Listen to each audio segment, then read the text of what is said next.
तू का माझं डोकं खातो रे? डोकं मी खातोय का तू खातोय? आमचं सगळ्यांचाच. ही सगळी नाटकं पास कर, बंद कर. हे राजकारण सोडायचं म्हणताय? त्याचं पोर गेलं, माझा ऍक्सिडेंट झाला, हे सगळं नाटक वाटतंय हो त्यांना. मी यांना थोडे दिवस रमावतीला घेऊन जाते. घ्या मलाच तरी ना 5वीला पुजला यांच्या. काय भाई आहेस का कोण आहेस? एक वेळ बेड तुटला चालेल, पाय मोडून चालणार नाही. लय काम आहेत पायाला. फाजीलपणा बंद करा आणि मी काय सांगते ना ते ऐका. नरसिंह दादा राजकारणातनं निघून जाणार आहेत, संन्यास घेणार आहेत ते. काय सांगते? काय तुला कोणी सांगितलं? दुसरं कोण सांगणार? अहिल्याताईंनी सांगितलं. त्यांनी जानकी आणि वामन दादांचं बोलणं ऐकलं म्हणे. काय बातम्या आणले ग तू? अगं बाई, कुठं ठेवून कुठे नको असं झाले. बोल, कुठे जायचं हनीमूनला? तू म्हणशील तिकडे जाऊ हनीमूनला, फ्रान्सला जाऊ, स्वित्झर्लंडला जाऊ. आणि दादाला म्हणा तू बी जा आता भगवी कपनी घालून. कळलं की नाही? जाताना म्हातारीला घेऊन जा म्हणा. आम्ही इकडे मोकाट. हा जास्ती उडू नका. आताशी बातमी आली आहे फक्त. आता आपल्याला पुढं काय करायचं ना ते ठरवलं पाहिजे. ठरलं की आता हनीमूनला जायचं. तूच मागं लागली होती ना कुठे जायचं हनीमूनला म्हणून.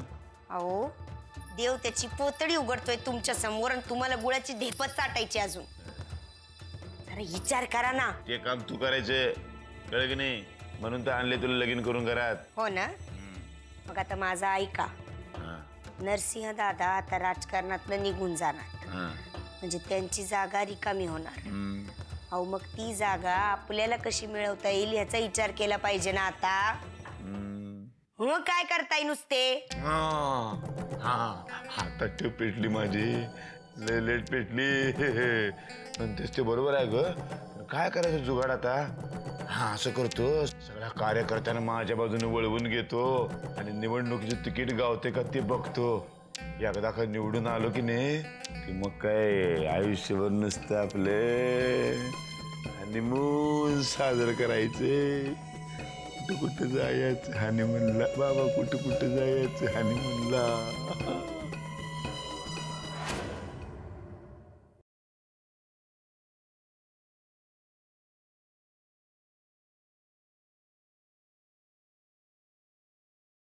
मित्रा, अरे वामन दादा, या ना या. मला जरा बोलायचंय तुझ्याशी. काय झालं?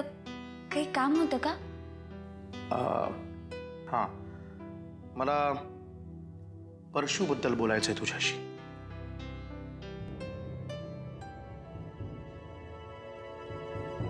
यांच्याबद्दल बोलण्यासारखं अजूनही काही शिल्लक आहे का?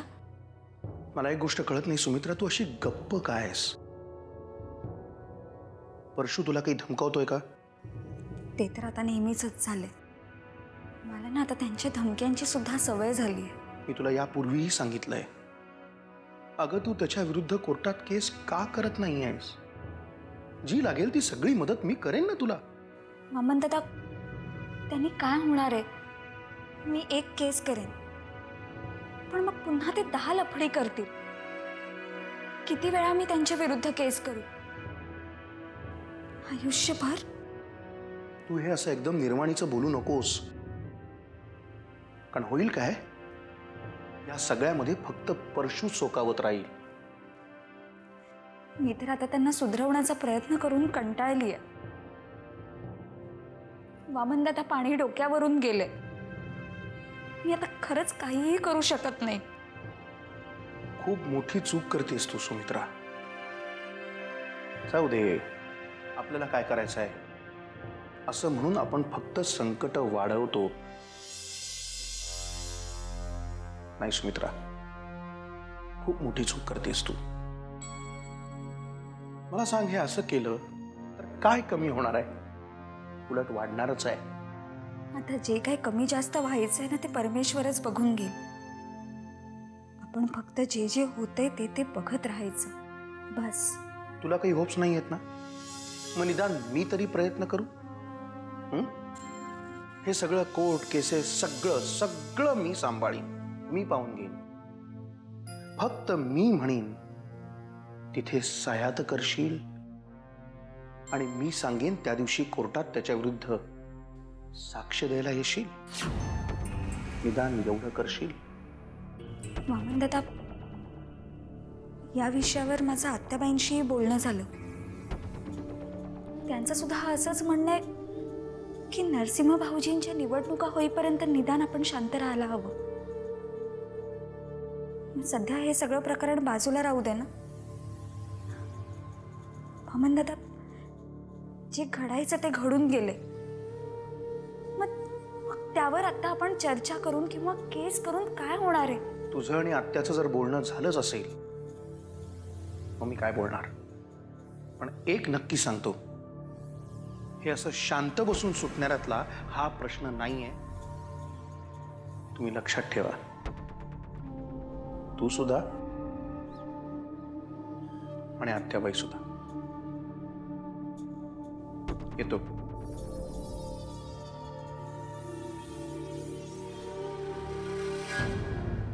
फार बरं वाटलं तुम्हाला पाहून. अमृता बोलली होती तुम्ही याल म्हणून. कशा आहात तुम्ही? मी मजेत आहे. तू कशी आहेस? आता तुझ्या तब्येतीची चौकशी करायची. बातमी कळली. अभिनंदन. अमृताला बोलवते. अमृता, अमृता. नरसिंह कसा आहे? अमृता म्हणाली शांत शांत असतो म्हणून. हो, धक्का बसलाय त्यांना, पण होतील ते बरे. मी विचार करत होते नरसिंहाला भेटेन म्हणून. चालेल? असं का विचारताय? मी सांगते त्यांना तुम्ही आल्याचं. मम्मा,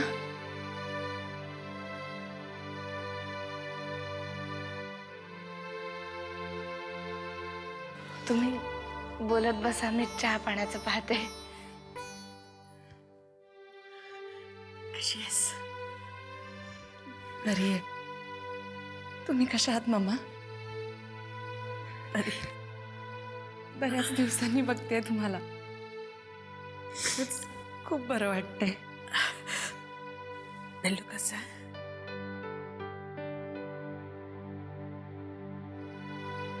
म्हटलं तक्रार करत होतं ना, आजी भेटायला येत नाहीये म्हणून. म्हटलं जाऊन भेटावं आणि भरपूर गप्पा मारा.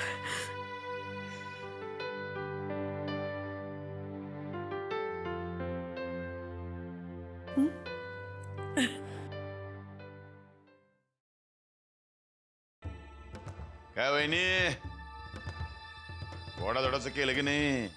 बातमी आनंदाची आहे. अरे वा, तुम्हालाही कळलंय वाटतं. असं काय करताय तुम्ही? मी आणि सुगंधा नेटवर्क एकच हो. एकाला फोन केला तिघांना बातमी पोचते. आता येणारा प्रत्येक दिवस हा गोडाधोडाचाच ठरणार आहे. त्याबद्दल काय प्रश्नच नाही त्याच्याबद्दल. एकदा का दादाची राजकारणामधनं वेगझीट झाली की नाही, माझ्या नावाचंच रणशिंग फुंकलं जाणार. तुमच्या नावाचं म्हणजे? म्हणजे महाराष्ट्राला माझ्यासारखे एक तरुण तडफदार आणि धाडसी नेतृत्व मिळणार. तुमचं डोकं ठिकाणावर आहे ना? तुम्ही राजकारणात येऊन काय करणार? तुम्हाला फार फार तर दारू मधला र कळत असेल. राजकारणातला र तुम्हाला कळणार नाही. त्यासाठी राजकारण रक्तात असावं लागतं. म्हणजे आता तुम्ही राजकारणामध्ये उतरणार होय? अर्थातच. राजकारणाची परंपरा आहे आमच्या घरात. उठसूट कोणीही राजकारणात आलेलं नाहीये. नाही, बरोबर आहे, परंपरा आहे, मान्य आहे. पण तुम्ही तुमच्या घराण्याला शोभून दिसत नाही हो. किल्लेदारांच्या घराण्यामध्ये डाळ शिजणार तुमची. महाराष्ट्राच्या राजकारणात काय शिजणार हो? अहो, मग तुमचं काय? वर्षातले 11 महिने तुरुंगात असता, तिथून महाराष्ट्र चालवणार आहात? हल्ली राजकारण तिथूनच खेळते. कळलं का? एक काम करा, तुम्ही आपल्या घरामध्ये राहा. येणाऱ्या जाणाऱ्या पाहुण्या मंडळींना चहा पाण्याचं बघा. ही सगळी मोलकरणीची कामं असतात. त्यावरनच आठवलं, तुमची बायको आहे ना हे सगळं काम करायला. हो, माझ्या बायकोला मध्ये आणायचं काय काम नाही, सांगून ठेवतोय. हो, किती जोरात वाढताय, सगळ्या घरादाराला ऐकू जाते. काय वंगळ बोलते तुझ्याबद्दल? ऐकलं मी. इतक्या मोठमोठ्यांदा बोलताय ना की सगळं घरदार इथं गोळा होईल आता. मला कळत कसं नाही हो अहिल्याताई, आपापसात भांडून काही उपयोग नाही आता. आपण आपापसात भांडत बसून मधल्यामध्ये ती जानकी सगळं तूप खाऊन जाईल. ऐकलं का? आता आपण आपापसात भांडण्यापेक्षा एकत्र मिळून काय करता येईल ना त्याचा विचार केला पाहिजे. पाहिलं का मोलकर्णीचं डोसकं?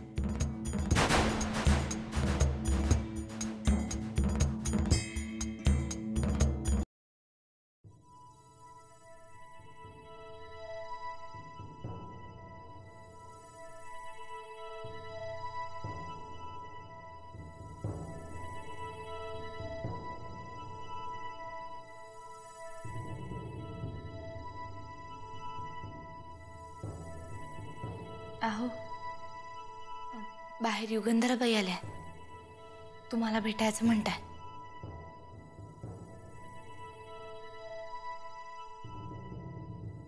युगंधरा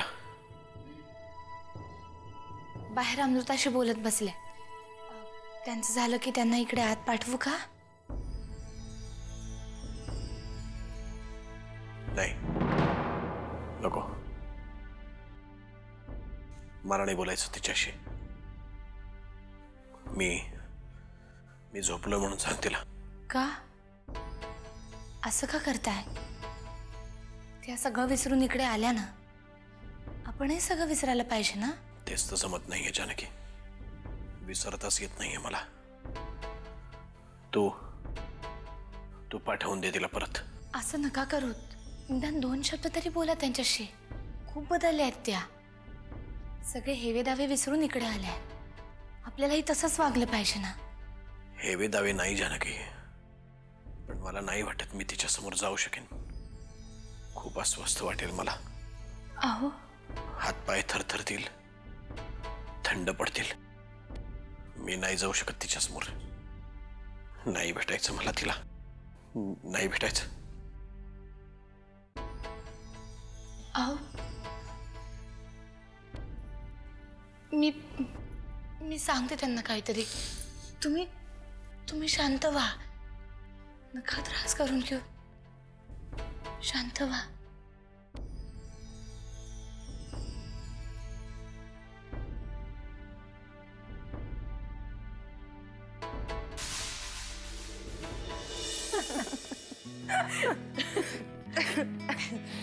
खरं सांगू, तुझ्यासाठी काय काय करून ठेवलं होतं. हे घेऊन जाईन, ते घेऊन जाईन, आणि तुला भेटण्याच्या नादात सगळंच विसरून आले. ठीक आहे मम्मा, पुढच्या वेळी येताना घेऊन या. पुढच्या वेळी का? पुढच्या वेळी तूच घरी ये. आपण दोघी मिळून खूप धमाल करू. दोघी का? तिघी मिळून? नको, 3 मिळून. चालेल. काळजी घेतेस ना स्वतःची? काही खावंसं वगैरे वाटतंय का? हसतेस का? सांग ना. काही नाही मम्मा, खाण्यापिण्यावरून एक गंमत आठवली, सांगू? सांग. मागे एकदा मला काय खावंसं वाटलं माहितीये? काय? खडू. काय? हो, घरात सुद्धा सगळ्यांची अशीच रिॲक्शन होती. खडू मिळवण्यासाठी मी काय काय केलं माहितीये का? आत्या आजीला, वामन काकाला, जानकीला, गण्याला सुद्धा मस्का मारून झाला खडूसाठी. अगं, शरीरात कॅल्शियमची कमी असली ना की माती, खडू हे सगळं खावंसं वाटतं. तुला गंमत माहितीये, आर्यनच्या वेळी मला सुद्धा ना पाटीवरची पेन्सिल खायची खूप इच्छा व्हायची. आणि मग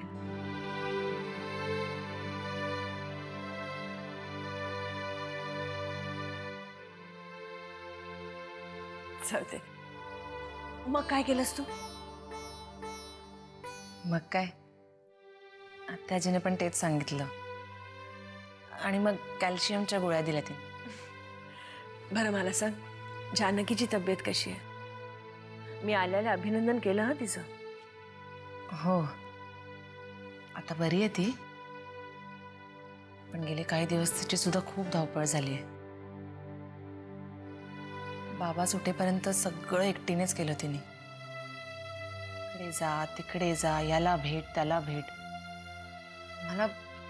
मला ना खरंच खूप कौतुक वाटतं तिचं.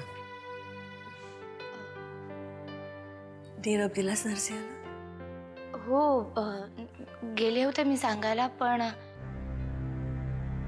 त्यांचा डोळा लागला होता तर सांगितलं नाही मी.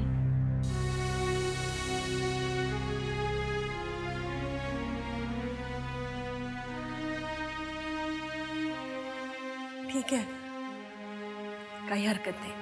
पुढच्या वेळेला आले ना की त्याला भेटेन. मी निघू.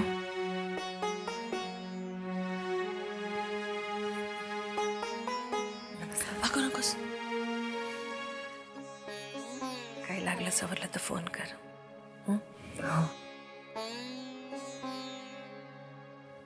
नमस्कार करते. सुखी राहा.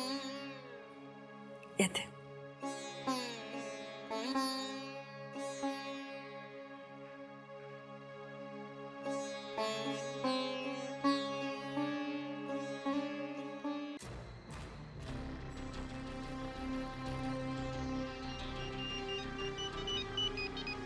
हॅलो. हा हॅलो सुगंधी, अगं मी बोलतोय. काय सारखा सारखा फोन करतो रे तू? असं का? आता मी तुला सारखा सारखा फोन करतोय? नाही बरोबर आहे ग. आता काम झालंय ना तुझं, आता तू कशाला विचारतेस मला? असं काही नाहीये रे बाबा, बोल काय काम आहे? अरे काय काम आहे काय? माझं काम विसरलीस का तू? मला पिक्चर मध्ये काम देणार होतीस, त्याचं काय? कशी विसरलीस? असं कसं इसरेन मी बाजाजीराव बोडके? जरा इथं सुरळीत होऊ दे ना सगळं, मग करीन तुझं काम. हे बघ, नुसतं करू करू म्हणून मला नाही चालणार. परशुराम साहेबांना सांगून माझी लवकर गाठ घालून दे त्या सिनेमावाल्यांची. येते रे बाबा, डोकं खाऊ नको माझं. अरे डोकं खाऊ नको म्हणजे? इथं मला या घाणेरड्या लॉज मध्ये डांबून ठेवलंय. ए सुगंधी, अगं जाम बोर होतंय ग इथं. का गावाला निघून जाऊ मी? थोबाड फोडी ना आता गावाकडे जायचं नाव घेतलंस तरी. आहेस तिथंच राहा. मी पण इकडे बघते, काहीतरी करते तुझ्या कामाचं, आणि मी करते फोन तुला. ए पण नक्की ना? हा, पण मी फोन करेपर्यंत आता मुंबईतनं बाहेर निघायचं नाव काढायचं नाही, कळलं का? ठेव आता.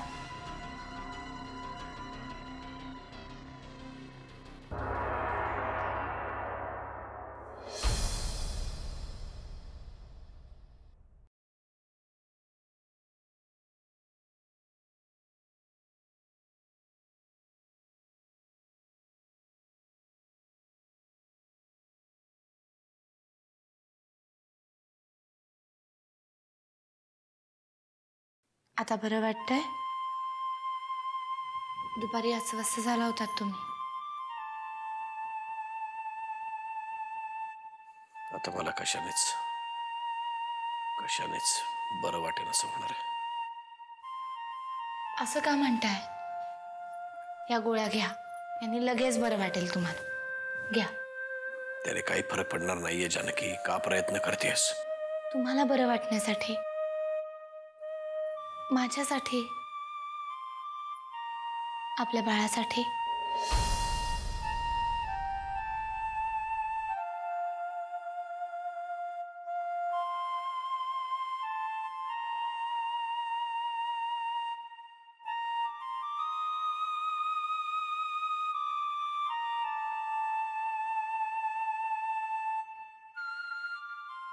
असं शहाण्या मुलासारखे वागत जा, नाहीतर आपल्या बाळाला रागवायला सांगेन ना मी.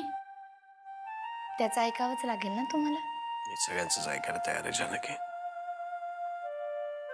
माझं मनच माझं ऐकायला तयार नाही. तसं काय करू? त्या मनाला थोडा वेळ बाजूला ठेवा. निदान माझं तरी ऐका. बोल, काय म्हणणं आहे तुझं? मी असं ठरवलंय की आपण रमावतीला जातोय काही दिवसांसाठी. रमावतीला? कशाला? का कशाला असले प्रश्न विचारायचे नाही.